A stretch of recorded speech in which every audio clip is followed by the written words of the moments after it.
بسم الله الرحمن الرحيم. الحمد لله رب العالمين، والصلاة والسلام على أشرف المرسلين نبينا محمد صلى الله عليه وعلى آله وصحبه وسلم تسليما كثيرا. أما بعد، سلام من الله عليكم ورحمته وبركاته. حديث اليوم أيها الأحبة عن قول الله سبحانه وتعالى: ولا يغتب بعضكم بعضا أيحب أحدكم أن يأكل لحم أخيه ميتا فكرهتموه. هذه آية عظيمة.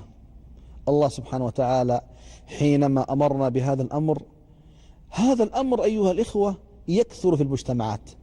قلما يسلم إنسان من الغيبة، ذكرك أخاك بما يكره. فقال الصحابي: يا رسول الله، أرأيت إن كان في أخي ما يكره؟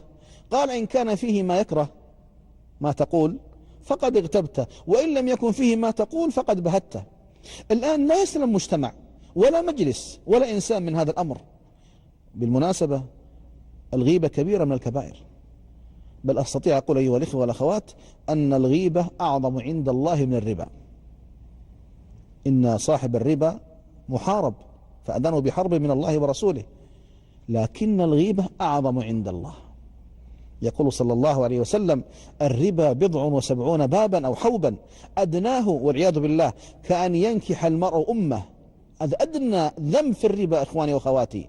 هذا الأمر الذي الإنسان قد لا يطاوعك في إخراجه، كأن ينكح المرء أمه. ثم قال صلى الله عليه وسلم: وإن أربى الربا استطالة أحدكم في عرض أخيه المسلم. أربى الربا، أعظم الربا عند الله سبحانه وتعالى أن يستطيل الإنسان في عرض أخيه المسلم. كيف تصنع هذا؟ كيف تستجيز لنفسك أن تأكل لحم أخيك؟ هل يمكن للإنسان منا أن يأكل لحم أخيه شقيقه الميت؟ ما يمكن. لكن الذي يقع في الغيبة هو يقع في هذا الأمر والعياذ بالله.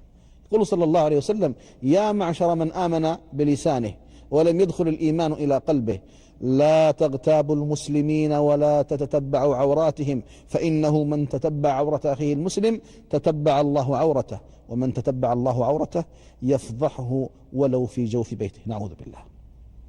الإنسان حينما يغتاب المسلم ويأخذ من حسناته ويعطيها إليه، إنسان يصلي ويصوم ويعمل الصالحات ويسابق ويفعل ثم بكل بساطة يأخذ هذه الحسنات ويجيرها إلى غيره. أين العقل؟ أين العقل؟ كان الرسول صلى الله عليه وسلم مع الصحابة، فمرت ريح منتنة تأذى منها الصحابة مع النبي صلى الله عليه وسلم، فقال عليه الصلاة والسلام: أتعرفون ما هذه؟ قال: والله ورسوله أعلم. قال: هذه رائحة الذين يغتابون الناس في النار. نعوذ بالله. يغتابون الناس في النار.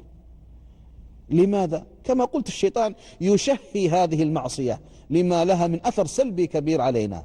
أسأل الله عز وجل أن يحفظ أسماعنا وأبصارنا وألسنتنا من الحرام. وصل اللهم على محمد وعلى آله وصحبه وسلم، والحمد لله.